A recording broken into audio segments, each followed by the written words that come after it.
What I want to do is, I'm going to kind of do this a little bit differently here. First of all, that a cappella for the national anthem was terrific. I think another round of applause for the family.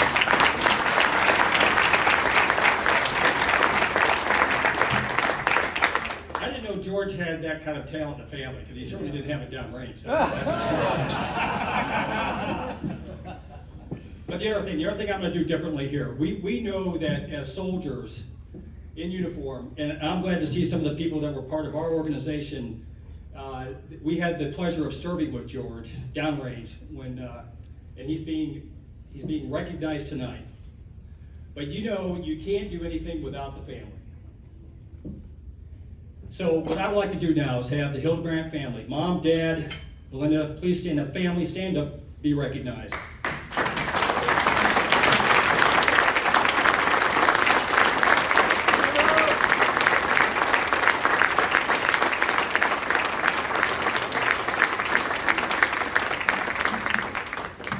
Now another thing, we got some comrades that are out there, okay? So Eric, George Johnson, go ahead and stand up for a second. These were the people. Eric, stand up.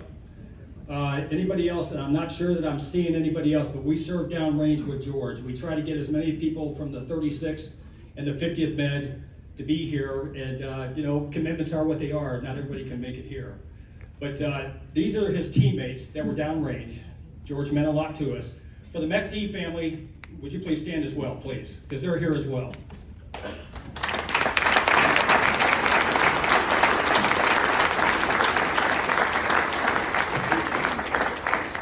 Now, the reason why I'm saying that is because George is not done serving right now. So I'm gonna tell you the rest of the story about George, because it's important. And anytime an officer can come up here and have one of our soldiers, one of our enlisted soldiers recognized, because that, just like Dan said, we're just bus drivers, the guys and gals that are in the back making this thing happen. And when you see it happen downrange, it you know, brings a tear to your eye. It you know, just makes you feel alive when that stuff is going on. So that's why for his nomination it was very, very easy. So let me just bear with me here for a second. Tonight we're going to induct Sergeant First Class George Hildebrandt. He began his career as a combat medic for the 1st of the 5th Mechanized Infantry, 2nd Infantry Division. Subsequent assignments included combat medic for A Company, 1st of the 34th Armored Battalion, 1st Infantry Division, Fort Riley, Kansas, and shift leader while assigned to Weed Army Community Hospital, Fort Irwin, California. It was at this early point in his career that Sergeant Hildebrandt was inspired to becoming a flight medic. After graduating from the flight medic course at Fort Rucker, Alabama, he was assigned to the United States Army Air Ambulance Detachment, Fort Irwin, California. He was quickly identified as a natural leader, tremendous talent, not only serving as a flight medic, but also advanced ahead of his peers to become the unit standardization instructor. Now, we as commanders out there know how important that position is, both from the pilot perspective and from the back of the aircraft. Without it, you don't have a standardization program within your organization. So George did this very, very quickly. He later went on to serve with the 50th Medical Company Air Ambulance, 101st Airborne Division, Arizona. You got any 82nd Airborne guys in here? Because I feel lonely up here. Anyhow. Alex, don't show up. First down, last down. Nice. Immediately following the events of 9/11, he deployed 3 times, 2002 to 2005. You want to talk about the best generation? I will tell you, I served with those people that did that routinely for the last 20 years in Iraq and Afghanistan. During his 3rd deployment to Iraq, Sergeant Hildebrandt was critically wounded while conducting a point of injury medical evacuation mission on 21 February 2005. As the flight medic of that day, the crew was called out for an urgent medevac request for an improvised explosive device, what we normally call an IED, that hit a military convoy, resulting in numerous life-threatening injuries to survivors. Upon landing, Sergeant Hildebrandt quickly assessed the situation and began the hasty process of organizing personnel and moving the injured litter personnel to the aircraft for evacuation. While returning back to the aircraft with his litter team, Sergeant Hildebrandt and the team were hit with a remote IED that killed all the other 3 members of his litter team. He was also critically wounded. When he regained consciousness, he was unable to stand immediately. He had no hearing, no visibility, and was limited due to the fog and the smoke from the blast. Unsure of what happened, he managed to stumble and limp back to the aircraft, where the crew chief eventually pulled him into the aircraft while still under fire. With complete disregard for his own safety, Sergeant Hildebrandt continued to evacuate the wounded onto the aircraft. And finally getting on board, Sergeant Hildebrandt not only provided medical treatment to the patients en route to the combat support hospital, he now became the patient once the aircraft landed on the pad. Sergeant Hildebrandt received shrapnel injuries to the cervical spine, lumbar spine, and to the buttocks and both legs. He spent the next 29 days at the forward operating base Taji for recovery that included managing how to walk with and without crutches, jog, run, and eventually sprint. He was eventually cleared to return to flight status just a little over a month from receiving his critical injuries, despite his chain of command telling him that he had to go home.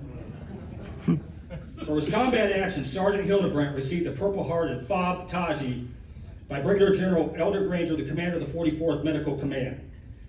As his battalion commander, I have never seen such an unselfish act.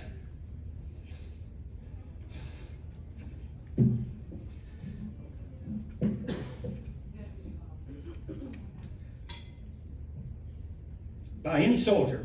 Despite his injuries, he was unable to continue to contribute to the mission in Iraq. He was the single motivating factor for our battalion's highly successful mission in Iraq. He literally inspired and motivated each and every one of us. Sergeant Hildebrandt's courage under fire, his refusal to be evacuated home were the main contributing factors for the 50th Med Company being awarded the 2005 DUSTOFF Association Rescue of the Year. This was not the first time that Sergeant Hildebrandt had been recognized for achievement, as he was a previous winner of the 2002 DUSTOFF Association Crew Member of the Year. In this modern era, it is rare for a medevac crew member to be injured or killed when performing their mission.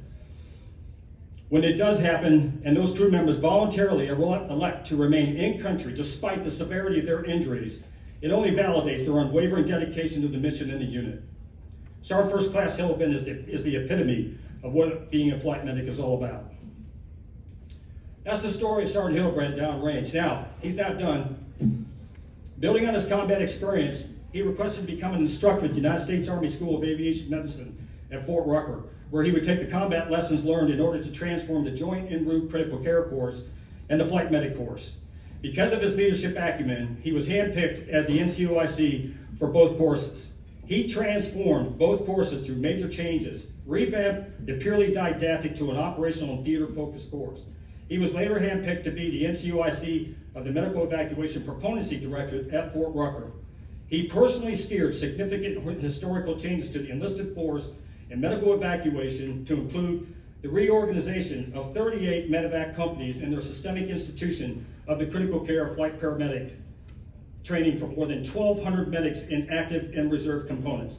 We could not have done that without Sergeant Hildebrandt. Sergeant Hildebrandt's fingerprints can be found on numerous operational strategic medevac issues, acquisition strategy, fleet management, training and doctrine while assigned to MEPD. Most importantly, Sergeant First Class Hildebrandt's most challenging and enduring contribution to the DUSTOFF aviation was the successful argument to the AMED leadership on the urgent need to advance the 4-week flight medic program to the critical care flight paramedic program that it is today, 9 months in duration.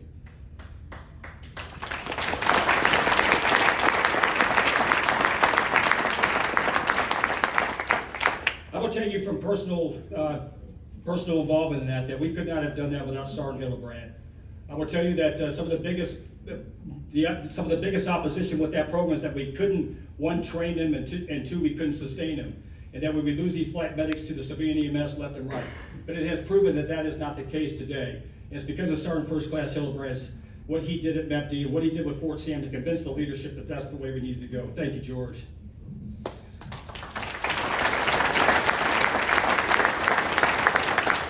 He has led the AMED's efforts in the generational transformation that has resulted in countless soldiers now operating at the flight paramedic level, the medical capability that is unmatched by any military service in the world. This outstanding achievement completely transformed how medevac operates now and into the future, and he was the driving factor for the survivability rates that exceeded 92% on the battlefield. No one has done more for this generational transformation than George Hildebrandt. Now, we're going to move to his retirement now.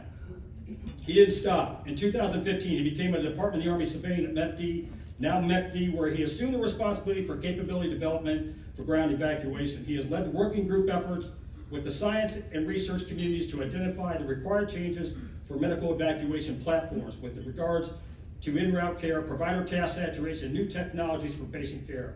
He continues to contribute to the AMED and DUSTOFF teams with experience and desire to increase the capability for all forms of medical evacuation. As a direct result of his outstanding combat, innovative, superlative leadership contributions to DUSTOFF over a period of time, Sergeant First Class Hildebrand is therefore inducted into the DUSTOFF Hall of Fame. For his early days as a ground medic and flight medic, now as a DA civilian in the office of MECD, Sergeant Hildebrand is a world-class contributor to the legacy of DUSTOFF. His enormous impacts on the Army medical evacuation continues to flourish today with his passion for excellence. Ladies and gentlemen, I give you the newest member of the DUSTOFF Hall of Fame, Sergeant Hildebrand.